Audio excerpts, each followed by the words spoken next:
Hello, everybody, and welcome to the top 5 new comics for January 2nd and 3rd of 2024. So, we've done this in the past on Fortress Comics. I'm bringing it back for 2024.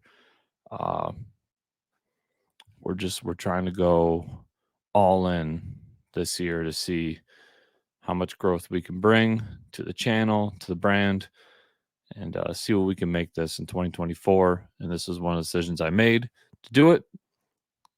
So we're going to jump into books that I'm looking forward to every week that maybe aren't getting the attention I feel they deserve, or maybe they are and I'm just really excited about them, so on and so forth. So if you remember these videos in the past, you know what to expect. If not, strap in. They're a bunch of fun. I try to recommend 5 books. Usually I try to recommend 5 books in the earlier stages of their release so that you can jump into them early. But to be honest, it's at the end of the day, it's just the 5 books that when I go to the shop on Wednesday and I pick up all my comics, these are the 5 that are at the top of the pile that I'll be reading right away. So without further ado, let's jump right in, starting with Vengeance of the Moon Knight, #1. This is written by Jed MacKay with art by Alessandro Cappucio. I've really enjoyed Jed and Alessandro's Moon Knight series since the beginning. I think that Alessandro's been doing a fantastic job of drawing Moon Knight and the action sequences that they're doing. And Jed MacKay is a guy who at Marvel has just been growing and growing, getting better and better throughout the years, doing just great work. And I'm really glad that now he leading Moon Knight, doing great things with it. And as a side, like Moon Knight's been a character for a long time that I've really enjoyed. And he constantly gets like mini series or short runs or anything. Jed and Alessandro have been on the book for 30 issues. This will technically be the 31st issue that they've done with the new #1. And if you don't know, classic Moon Knight is no more. So this is now the vengeance of the Moon Knight. So great jumping on point. And I'm sure they will spend a decent chunk of the story kind of getting you up to speed of what's going on and who Moon Knight is and what's going on. So I'm really excited for this issue, and I think it's just going to be great for newcomers as well as people who have been here for 30 plus issues now. So I'm really excited for it. After that, I've got Beware, the Planet of the Apes, #1. This comes down to really, I'm just a huge Planet of the Apes fan. On my Substack, we've been doing the retro rereads of the original Adventures of the Planet of the Apes comics that Marvel did back in the 70s. I love those old movies. I love the new movies. It's just an IP that has so much, and I've just enjoyed for a long time. And now that Marvel has the IP again, and they've created this 20th Century Studios imprint for their Alien and Predator and Ape stuff, they're really pushing them and doing some cool stuff. Last Planet of the Apes comic they did was set in the new timeline, the newer movies, and it was good, but as much as I enjoy those movies and I enjoy what they're doing in that timeline, my love stems from those original movies. Watching them as a kid, my father introducing me to them. Those are just the movies I enjoy. As campy and goofy as they can be, as off the wall as they are, I just love them. So to go back to the original movies, the original style, and tell some stories in that era, I'm just all in. I'm really excited for this. I'm really glad that they decided to do this. And what a great way to start the year with a new Planet of the Apes book. After that, I got Batman 141. This is written by Chip Zdarsky with art by Jorge Jimenez. And I believe I forgot, the Beware the Planet of the Apes book is written by Marc Guggenheim with art by Alvaro Lopez. So I apologize for getting that. I got really excited about Apes. Back to Batman with Chip Zdarsky and Jorge Jimenez. This one might not be the greatest jumping on point, but I just fucking Batman is good again. It's been a while since I read a Batman book. I was not a big fan of some of the past runs. I've heard Tinian's is good. I honestly didn't read it. I dropped off with Tom King, but Chip Zdarsky is one of my favorite comic creators in the industry. Jorge Jimenez is one of the best artists in the industry. So when I heard that Chip was taking over and that Jorge was sticking around, I knew I had to jump back into Batman. And I'm glad I did, because he's doing some really cool stuff. He's bringing back the Zur-En-Arrh stuff. He's really digging into some old Grant Morrison storylines. And I just think all in all, this Batman run has been so, so good. So maybe this isn't an issue to jump in on, but I'm sure DC has trades of the past couple of story arcs, and I really recommend doing it. I mean, Chip's just one of those guys in this industry that just does banger after banger after banger. If you've never read a Chip book, I mean, shame on you, but if you've never read one,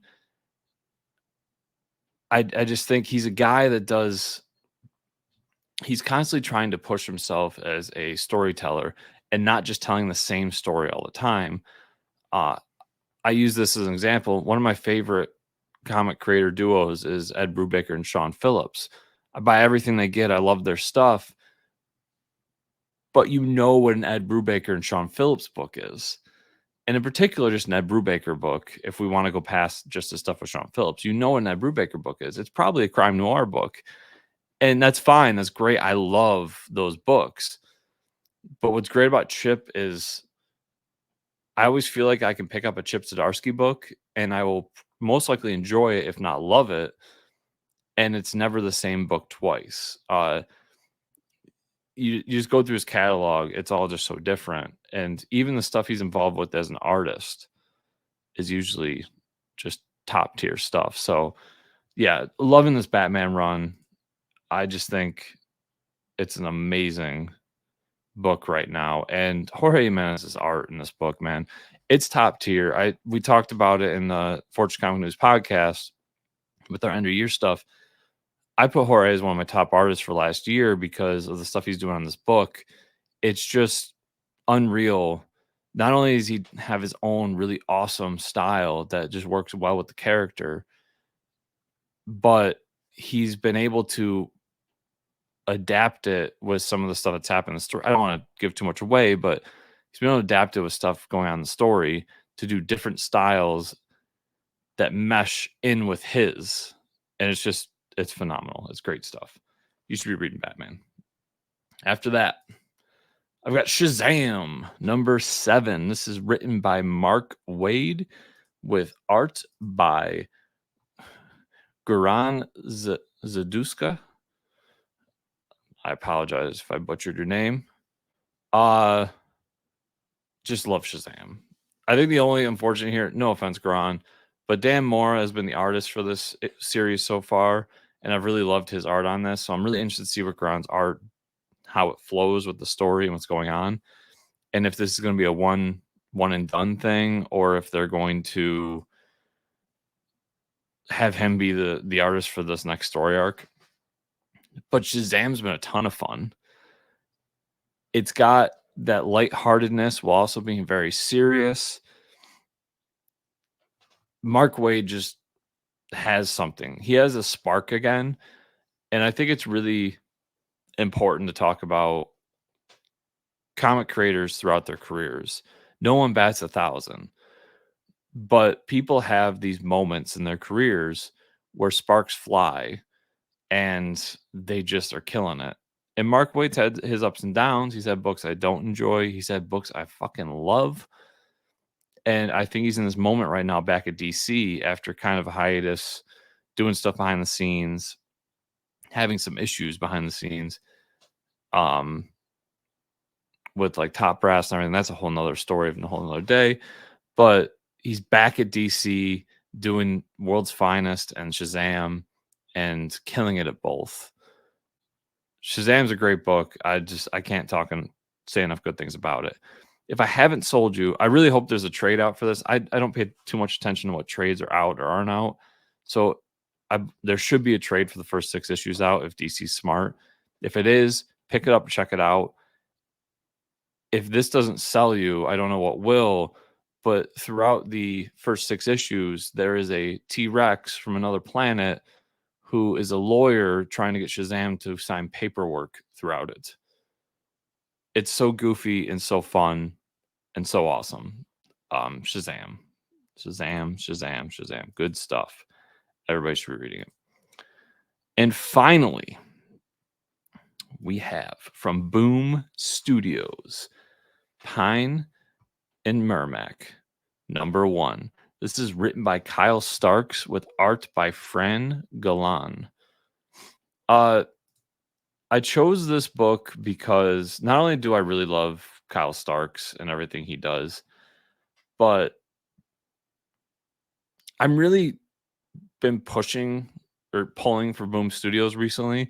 They've been doing some really cool stuff, bringing some cool creators. I think Boom and Dark Horse have been doing some really interesting things in kind of the B tier publishing. And I don't mean that on a quality standpoint. I mean that more of a how much they put out and how big they are in the industry.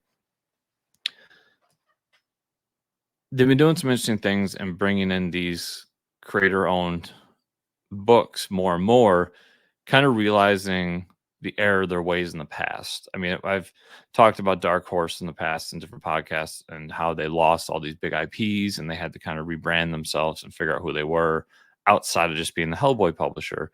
And they've done amazing things since then. Boom Studios, while they didn't really lose a whole ton over the past few years, they did. I believe they saw the landscape and what was going on, and IDW losing Hasbro, and Dark Horse losing Star Wars and Aliens and Predator and everything, and seeing that they have a lot of big IPs. They have Power Rangers, they have Magic the Gathering, they have stuff, and that's all important for a comic publisher, but that they need to build a catalog with creators for them to get their creator-owned ideas out there. And this is one of the books that I really, when I saw, I was really into, because Kyle Starks is a dude whose style is just really cool. He has a good sense of humor. He knows how to get humor crossed in comics. I mean, I brought up his Peacemaker book a lot last year. That book is phenomenal. I really recommend it. And every time I pull up a creator-owned book of his, I really enjoy it too. It has that same kind of flair and style in his own way.